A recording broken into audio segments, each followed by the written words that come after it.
sunny spaces, smiling faces, happy places. But every sunny space holds a shadow. Behind every smile are sharp teeth.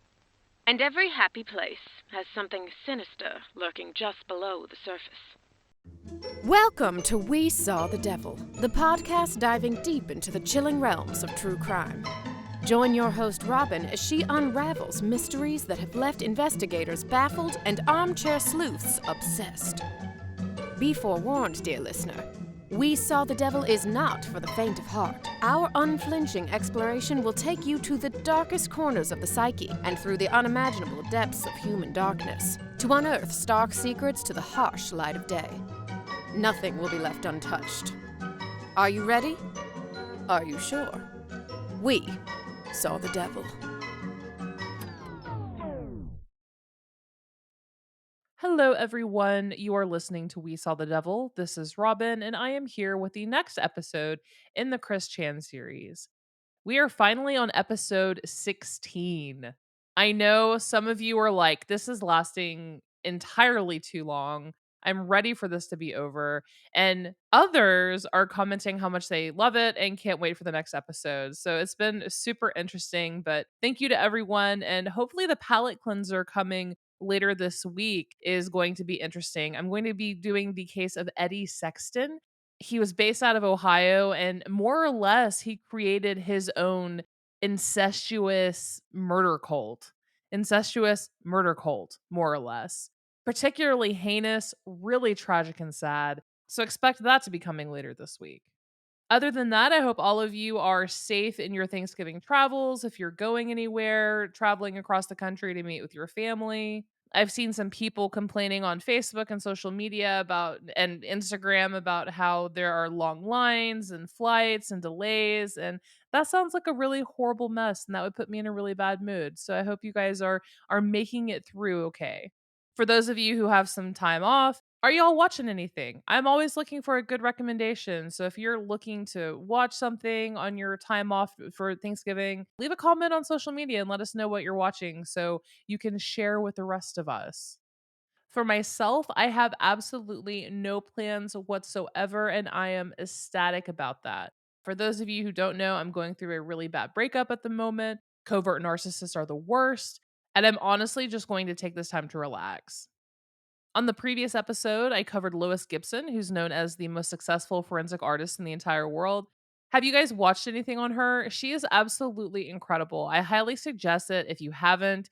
A few of her seminars are available for free on YouTube. And it's just such fascinating stuff. You have no idea that so much goes into that art form and that career. But yeah, mad props to Lois Gibson. Check that episode out if you haven't. Otherwise, don't forget to follow across all social media like Facebook, Instagram, Twitter, all of that good stuff. And the true crime side of this podcast, guys. I mean, eventually Chris Chan will end and it'll just be going back to, 100% true crime. The content on this podcast is going to be 99.9% run by the Patreon. So if you're bossy and like telling people what to do, feel free to check out the Patreon and you too can tell me what to cover. But for today's episode, and since we're all apparently continuously straying further from God's light, it is time for Chris Chan. I know. I know.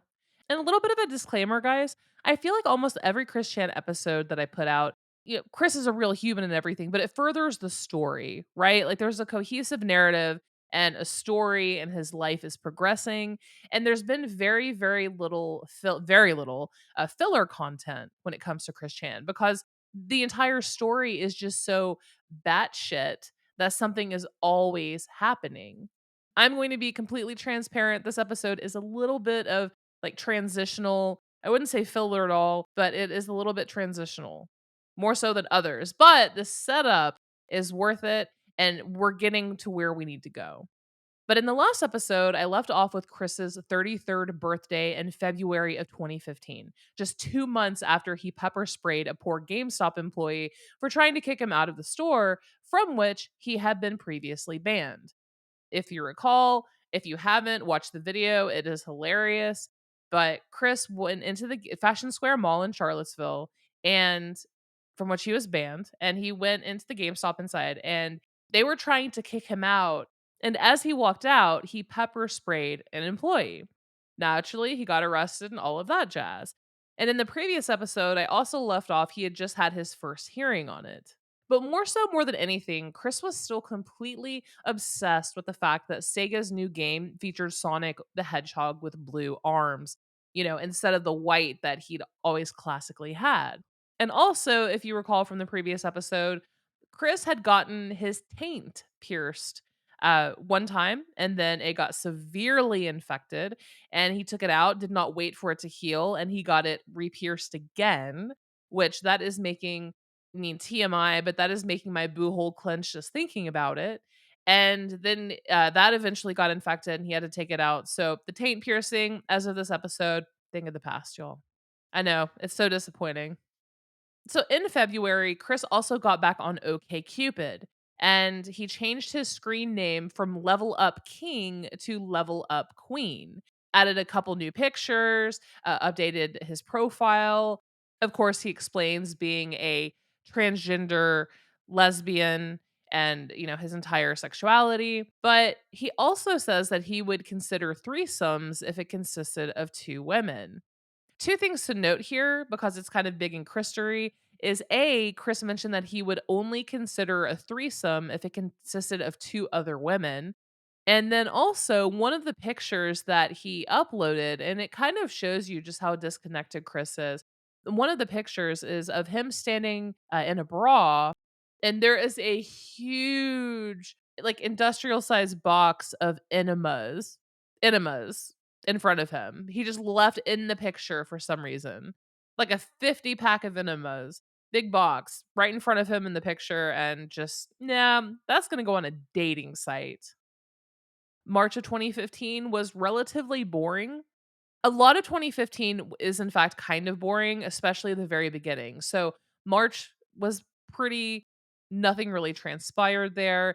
In April, Chris made a public Facebook post declaring that they would prefer to use female pronouns. Then it came out that Chris was playing a couple different video games like Minecraft and Mario Kart, but now using a female avatar named Christine. April 2nd, Chris had his second hearing regarding the pepper spray incident. Kiwi Farms users Lipitor, cracks me up every time, and Hey Jackie Pie went to the courthouse and watched everything unfold. And that's what I find so interesting, is that every time Chris is in trouble with the law and has to go to court for something, at least two trolls, whether from Kiwi Farms, generally Kiwi Farms at this point forward, or just random people from the community, but someone is there to document it, by God. So they were there, they watched everything go down, and then they made a post for Kiwi Farms that described what happened. Quote, "We got down here and took some pics of historical locations. Those will come later. So we're heading to the courthouse and decide to stop at McDonald's.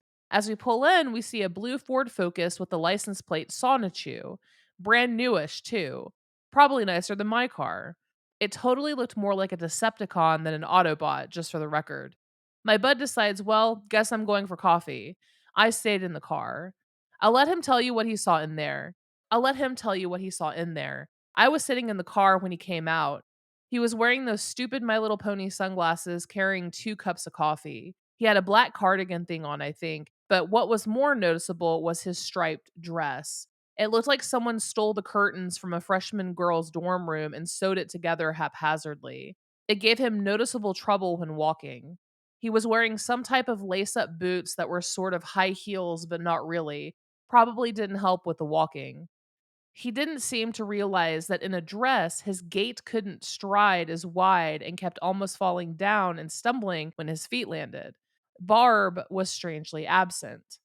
And they read a whole essay about it. It's not really relevant. There's not much of a point to it. I will cover other hearings more in depth, but not really a lot to know there. Just that there was a continuance. That makes the second continuance on Chris's court case. So they pushed the next one to May, the following month. After this, for the rest of the month, I mean, Chris got home. He's back on selling his medallions on eBay, obsessing over Sonic the Hedgehog's blue freaking arms. He starts making amiibos, which are like these little avatar like things, little collectibles, and he's doing it for everything in the Sonichu universe, and he started to sell those. And more so, though, he's shifting his entire online persona to that of Christine Chandler, openly embracing his status as a trans woman.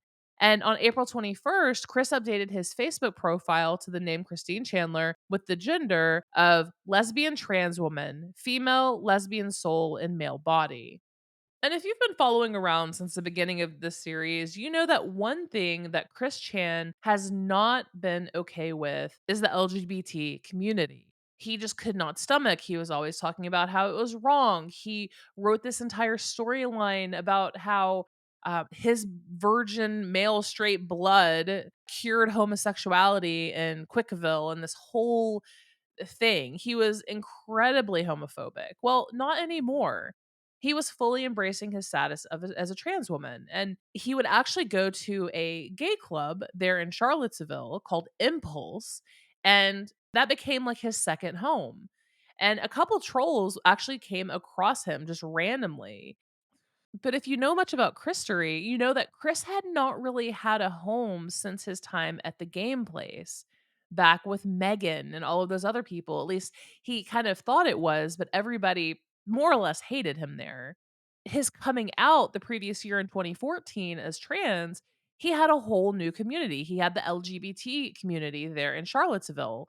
And the LGBT community is a lot of times more diverse, more tolerant, more accepting of people with differences. And by all accounts, they embrace Chris as well.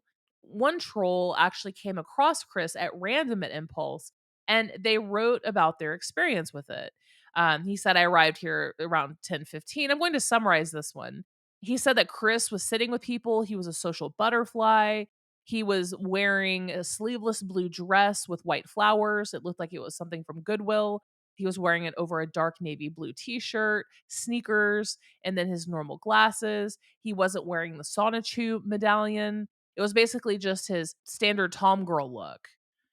Chris loved the drag performers, which if, 5 episodes ago you were to tell me that Chris would be at a drag show talking and conversing with all walks of life like gay men and lesbians and watching drag performers, would not have believed you, but hey, here I am. And he was actually tipping the drag performers too. This particular night there were roughly 10 performers and Chris went down and tipped every single one of them. Chris was dancing, having fun, but one thing that people always mentioned is that he stared or he tried to talk to every single woman that came in the bar. There was another instance where another troll saw Chris at Impulse and just talked about how good of a time he was having. Considering Chris that previously had been holed up in his house with no friends, just basically him, Barb, and the trolls, he was depressed, obsessing over the sperm bank and wanting a kid and all of this other mess. It seems like he was finally getting out of the house and socializing with people. Chris would go on to become a regular at that club and be in attendance every single weekend. The following month, on May 7th, there was another hearing, and Kiwi Farms user Lipitor was in attendance. This particular hearing was set to identify the facts and what exactly transpired. There was also a discussion of a psychological evaluation for Chris. The judge actually asked Chris if he could take a psychological eval right after, like right out of court. Like you leave that podium and you are going for a psych eval. Unfortunately, a lot of what was said was not heard. But in any case, there was another continuance set for June. So again, it was pushed back a month. Shortly after Chris got home, he posted a new picture of Facebook, and the troll Kim Wilson let it slip that Chris had actually begun taking hormones by saying that, "Hey, you look great. The hormones must be working." And it appears that Chris had just ordered one dose of hormones. Kim was asked him if he was going to order a second round of it. So what that means is that 2015, May of 2015, is the earliest known time and confirmation of Chris being on hormones, being on estrogen. Naturally, the picture of Chris and his body and the Kiwi Farms and the Quickie, everything exploded with talk of Chris's breasts and his changing body, which, y'all, that's creepy. I can't imagine just getting online and being like, I'm going to talk about Chris Chan's breasts today. Chris seemingly liked all of the attention from this because Even though, I mean, and don't forget the Quickie and Kiwi Farms and all of that, Chris was on all of those pages and boards and whatnot, y'all. He saw everything that was being said. Sometimes he even chipped in and commented on the posts where people were talking about him on. So Chris was completely in the game with this. And he liked the attention because he ended up posting a topless picture of himself in his Brasiers for Men Facebook group that he made. Except he had covered his own nipples with little red heart shaped pasties. And the caption to the photo said, "From Betty B's to Daria D's, enjoy my treats, ladies." And then he says in parentheses, "And if you feel disgust instead, then that validates further my original cause of covering up the topless male. Power to modesty." And then following up that post, Chris made a public Facebook post about how he was looking for friends with benefits. He said, quote, "My main focus has been on being friends, and I will still continue to honor and respect y'all as such, but I am also looking for friends with benefits. I will not personally push it. It is your call. I will still be your friend, regardless. To be direct, I am open to all women, straight, bi, lesbian. In fact, while I am fairly educated about tribadism and abreast with theories, I would appreciate some experience with a lesbian or two who knows what she likes to enlighten me better, including on sensual massage and all of that."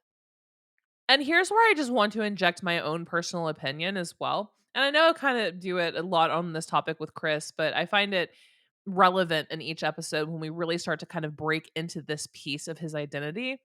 I don't believe that Chris has the intellectual capacity to understand the concept of gender. I know some of you are like, well, that's because Chris is a man and, there's two genders. And I don't really give a shit. I do respect pronouns. But Chris, I don't believe actually has the intellectual capacity to understand gender really, truly. He repeatedly says that he's a lesbian trapped in a male body. He changes his name to Christine and requested that everyone use she, her pronouns. Chris also repeatedly admits that he is a male, says that he has male breasts, and also that he's open to straight women. Straight women being women who want to sleep and are attracted to men. My own personal belief, for whatever it's worth, as a card carrying member of the LGBT community, is that Chris is attracted to the LGBT community because he sees it as a club. He sees it as acceptance. And again, as I said earlier, it typically is more accepting of different types of people, looks, body shapes, all that kind of stuff. Men, straight men, but men ferociously bullied Chris as he was growing up. And women were kind to him. They showed him empathy. Even if Bob Chandler, his father, paid them to have fake empathy, Chris found women kind. And I personally believe that Chris sees women as emotional and caretakers and empathetic. And by him actually identifying as such, I think that in his mind, he believes he has a better chance at getting laid. I truly do believe that. Now, I am making the distinction because he has never said that, and I know that, that type of statement has been repeatedly falsely attributed to Chris, but Chris has not said anything like that before. Just as an outside observer, that's my own personal beliefs. It may be an unpopular opinion, but it is my opinion nonetheless. I think he's basically trying to prey upon lesbians.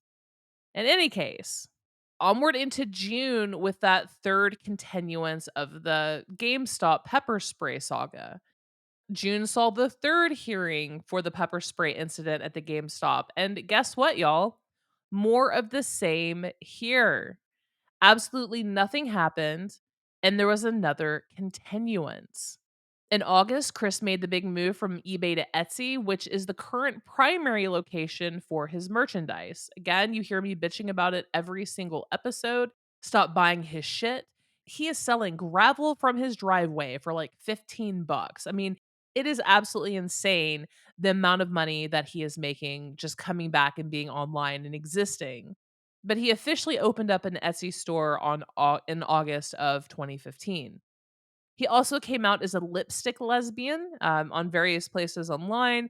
And I found that particularly funny because, for those of you who don't know, a lipstick lesbian is just ultra feminine, right? Makeup, pretty, the whole bit. And Kim Wilson actually disagreed with him on that, and they had a really funny little kind of like back and forth. And it actually upset Chris that he was not taken seriously as a lipstick lesbian. And also for the previous just couple years, I don't know if you guys have noticed, but there hasn't been a lot of video footage. There hasn't been very many YouTube videos uploaded on Chris's account. He just kind of threw that back by the wayside. And I find this so fascinating, especially when it comes to Chris Chan. It never fails to blow my mind that the internet as a whole has kept such close tabs on this one random human being that they documented his change in voicemail. I mean, yeah, they actually know exactly when Chris changes his voicemail, and then they would record his voicemail and add it to the quickie. So if you go to the quickie, you'll actually find Chris's mostly full history and record of voicemail messages, and you can listen to those. But it's just absolutely wild. I can't believe that so many people followed and kept up so closely with that. September 19th, Chris attended Charlottesville Pride, where he worked a booth for the local LGBT nonprofit and also simultaneously handed out flyers advertising Sonichu. He was getting super back into Sonichu around this time. He had rewritten a couple of the very first comics, like episode 0 and episode 1, and he was taking out all of the homophobia that was so frequent in the first few issues. If you remember, he would constantly just go off on gay people, especially gay men. And as he was rewriting the episodes and taking out the homophobia, he would make little notes with little explanations as far as how his views have changed. He was apologizing profusely to everyone for it. And I'm going to go ahead and play a clip because Chris actually did upload a YouTube video. And in this particular YouTube video, it's titled Apology for Past Homophobic Comments and Homophobia. And in this particular video, he does exactly what he says in the title. He apologizes for his previous homophobia. So I'm going to go ahead and play the audio from this video now. Hello, everybody. Good day. This is Christine Chandler once again coming to you live from home. Well, I've come to the realization that I have another apology that I owe to everybody, especially those that definitely know the pages and of my later books that are still months away before I put them on paper publish. But I have updated some of those pages. But anyway, they were reminiscent and reflective of past homophobia. Anyway, you see, when I originally drew and wrote those pages, I was quite homophobic at the time. But then when I came out in July of 2014 as myself a lesbian trans woman, I have realized that I am part of the LGBTQ community, and I definitely felt like I fit in when I went to the Pride Festival in that same year later, after I came out. So anyway, I had since edited those changes and changed the content to away from that, and well, had a cure for homosexuality put in there. Which was end up what I came back in the future for. But anyway, I changed that to just essentially preventing a zombie apocalypse. But anyway, I do sincerely want to apologize for the homophobia and the past misinterpreted outrage that I had felt at the time, because you see, originally when I was homophobic, it was because of the mislabelings that were put upon me and Sonichu, because Sonichu is definitely not gay. Sonichu loves women. And Rosechu is a woman, and she loves her man. But anyway, aside from all that, I had edited that. There was a spot that in Book 9 as well, of which those edits and updates can be seen within the respective albums on my Facebook. I'm sure that my followers have taken out, have copied those pages for their personal viewing and reference. But anyway, I'm sorry for my past homophobia and my writing about that in my books. And hopefully I have taken all that out of the original content of my books, and I'm still going through them one at a time. Unfortunately, the later ones will be months away from pay-per-viewing from the time this video gets uploaded. So hopefully I'll have all the updates remedied there. So anyway, I want to thank you all again for your continuing support. It's most helpful, but still, more help can be appreciated very much. Alright, so thank y'all again, and have a good day. So not only was Chris super into rewriting the comics and whatnot, he actually even contacted a publisher that would allow him to publish Sonichu directly on printed paper, like in the form of a real comic. And by the end of September, he was advertising physical copies of the comics on his Etsy. On September 29th, Chris made a Facebook post asking his friends for help. Get this. He said, quote, "Hey, who wants to do me a really big favor? Past context, unrelated things and all. I have just heard and learned of something of great interest to me. A V string. They are pricey. To be curt, if anyone offers a really big donation, which part of would allow me to order one, that person may discreetly request a printed photograph of me modeling it, in addition to the gifts of the $500 or $1,000 levels, not at all on any of the lower levels. This is not a mandatory thing, but would greatly be appreciated. Thank you." Now, what a V string was basically a contraption that you can wear and it makes you look like you have a vagina. It has an outline of a vagina on your clothing and your pants. And Chris asked his Facebook friends, whom, allow me to remind you, were filled with people from the community, his pastoral counselor, like from his church, ex teachers, so on and so forth. He asked them to buy it for him. He ended up deleting that post very, very, very quickly. On October 15th, Kiwi Farms users Marvin and Ramseuler actually attended Chris's next court hearing. And fun fact, and this again never ceases to blow my mind, Marvin was actually the troll who showed up to the Fashion Square Mall to crash Chris's date with Emily 6 years prior. Again, 6 years before any of this crap happened. Marvin was still following Chris Chan, and he was the mysterious man in the pickle suit. So they went for the court hearing, and they posted back on the Quickie the following. And I find this very, very important and full of foreshadowing. And is this the point? Like, everyone who follows the Chris Chan series is just kind of in a constant state of, was there a red flag that we ultimately missed here? Like, at what point could Chris have been saved? And I'm talking about post Barb sexual assault, okay? He was accused of having sex with his potentially dementia-addled mother. What was going on? Here is kind of, in my opinion, one of the first main clues to something potentially going on behind closed doors, or at least the setting up of it. Their post said, quote, "Barb's aging, thin, kind of frail, might not be very responsive. In retrospect, I don't think Chris recognized anyone. There was the guy he exchanged words with, but going over my notes, it might have just been him being paranoid of someone. There was an old lady behind Chris talking to him a few times. I don't think it was Rocky. Chris's outfit, from what I could see, was very funny. Ram Spuler may have a picture. Barb and Chris are way too physically intimate. It's one thing to describe their creepy relationship, it's quite another to watch it in real life.